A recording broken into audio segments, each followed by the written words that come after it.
Hello friends, root words lecture 2 में आप सभी का स्वागत है। जैसा कि वोकैब की सीरीज़ हमारी चल रही है, वोकैब को लर्न करने का इससे बेहतर तरीका हो ही नहीं सकता। ठीक है, क्या है तरीका? Root words. अगर हमें वर्ड्स का ओरिजिन पता है तो क्या होता है, इस ओरिजिन वाले वर्ड से एक एक करके एक कड़ी बनती जाती है और हमें बहुत सारे वर्ड्स क्या हो जाते हैं, लर्न हो जाते हैं। ठीक है, और ये तरीका सबसे कारगर होता है। क्यों? क्योंकि क्या होता है, रिलेट होता है, आपको कॉज पता होता है। जब भी किसी चीज़ का आपको कॉज पता है या आप रिलेट करते हो तो वो चीज़ क्या होती है, आपके जो ब्रेन में है होती है, वो लंबे समय तक रहती है। तो इसीलिए मेरी अप्रोच यही है कि मैक्सिमम आपके वर्ड्स रूट वर्ड से कवर कराए जाए। ठीक है, आगे और भी कराएंगे, कुछ रेफरेंस देके, कुछ कहानियाँ देके, ऐसे भी वर्ड्स बनाए जाएंगे। मगर कोशिश ये रहेगी कि रूट वर्ड्स या कुछ कनेक्शन करके आपको वर्ड्स को, मैक्सिमम वर्ड्स को आपको याद कराया जाए। ठीक है, तो आज का जो वर्ड है हमारे पास क्या है? ऑल्टर।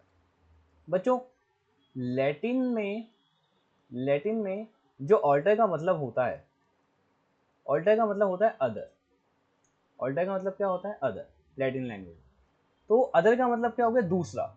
ठीक है, तो इससे हम देखते हैं कौन कौन से हमारे वर्ड बने हैं। पहला वर्ड है ऑल्ट्रुइज्म।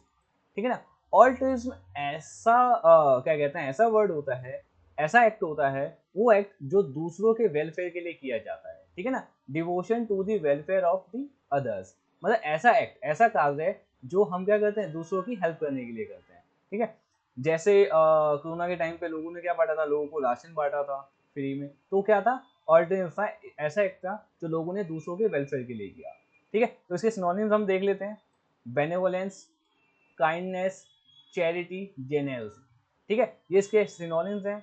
एंटोनिम्स देख लेते हैं। अब देखो क्या है, एंटोनिम बहुत सिंपल हो गया, जो दूसरों के लिए काम कर रहा है वो क्या हो गया? ऑल्टरनेटिव हो गया, एक्ट। तो इसका अपोजिट क्या हो जाएगा? Selfishness, greed, cruelty.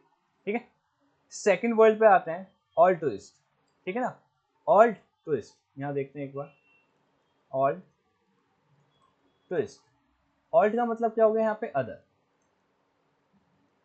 Last class में मैंने बताया था, जब भी आईएसटी आ जाए किसी भी सेंटेंस के अंदर तो वो क्या होता है? The person. तो ऐसा पर्सन जो क्या करता हो? दूसरों के लिए सोचता हो। ठीक है ना, ऐसा पर्सन जो दूसरों की भलाई के लिए सोचता हो, वो कैसा पर्सन होगा? वो होगा अनसेल्फिश पर्सन होगा। तो उसे क्या कहेंगे? ऑल्ट्रुइस्ट कहेंगे। ठीक है, तो ऑल्ट्रुइस्ट की डेफिनेशन क्या हुई? An unselfish person whose action shows concern for the welfare of others। ठीक है, तो इसके सिनोनिम्स हम देख लेते हैं। Donor, giver, benefactor, philanthropist. ये आगे पढ़ेंगे हम, इसका रूट वर्ड कैसे होता है। एंटोनिम्स देख लेते हैं, क्या होगा? Selfish, cheap, stingy, self center. ठीक है, तो अभी दो वर्ड देखे हमने। ऑल्टर का मतलब क्या होता है? अदर। ठीक है, ऑल्टरनेटिव क्या होता है? ऐसा एक्ट जो दूसरों के वेलफेयर के लिए किया गया हो। ऑल्टरिस्ट क्या होता है? आईएसटी लगने से क्या बन गया? ये पर्सन बन गया। ठीक है ना, एक ऐसा पर्सन जो क्या करता है? दूसरों के लिए वेलफेयर के कार्य करता है। ठीक है, नेक्स्ट वर्ड पे चलते हैं, ऑल्टर ईगो। लास्ट क्लास अगर आपने देखी हो ढंग से तो ऑल्टर का मतलब तो क्या हो गया? अदर। और ईगो का मतलब क्या होता है? आई। ठीक है ना, ऑल्टर ईगो मतलब दूसरा मैं। मतलब दूसरा मैं मतलब क्या होता है? एक ऐसा बंदा जो बिल्कुल कैसा हो? आप जैसा हो। अब आप ये नोटिस करना कभी कि आपकी जो फ्रेंडशिप होती है ना, आपके जो दोस्त बनते हैं, वो उस नेचर के बनते हैं जिस नेचर के कैसे होते हो? आप होते हो। ठीक है ना, कभी भी आपके फ्रेंड हमेशा कैसे बनेंगे? आपका जो सर्कल होगा या आपसे जिससे जिससे घनिष्ठता होगी, जिससे स्ट्रॉन्ग बॉन्डिंग होगी, वो सेम टू सेम उसकी हैबिट्स, आप हरकतें कैसी होंगी, सब कुछ आपके जैसा होगा। मतलब दूसरा कैसा होगा? वो दूसरा बंदा होगा जो आप जैसा होगा। ठीक है, तो इसलिए ऑल्टर ईगो का मतलब क्या होगा? एक ऐसा बंदा जो कैसा है? आप जैसा है। तो वो क्या होगा? सिनोनिम। इसका कैसा हो गया? फ्रेंडली, बड़ी। एंटोनिम्स क्या होंगे? Enemy, for. ऑल्ट्रेशन, आप सब जाते हैं ऑल्टर कराने।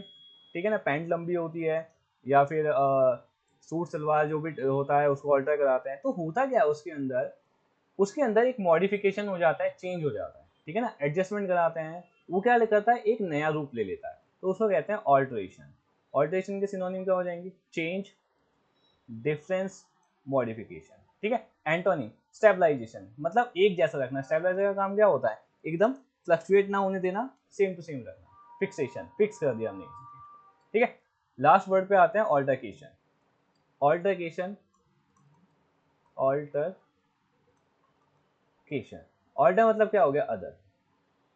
ठीक है, केशन मतलब क्या है? कम्युनिकेशन से केशन आया है यहाँ पे, किससे आया? कम्युनिकेशन से, मतलब दूसरों से बात हो रही है, दूसरों से क्या हो रही है, कम्युनिकेशन हो रही है। मगर ये जो कम्युनिकेशन होती है कैसी होती है, एंग्री, डिस्प्यूटेड होती है, ठीक है ना, मतलब वाद विवाद होना दूसरों से, आपका आपकी सोच ना मिलना। जैसे होता है ना, एक बंदा, चलो छोड़ो, जब दोनों के क्या होते हैं, सोच दोनों की अलग हो जाती है, तो दोनों में क्या होने लग जाता है, वाद विवाद होने लग जाता है, हीटेड डिस्प्यूट होने लग जाते हैं, उसे कहते हैं ऑल्टरकेशन। ठीक है, सिनोनिम देख लेते हैं, डिस्प्यूट हो गया, क्वेरल हो गया, फाइट हो गया। सिनोनिम्स क्या हो गया, एग्रीमेंट, अकॉर्ड, हल।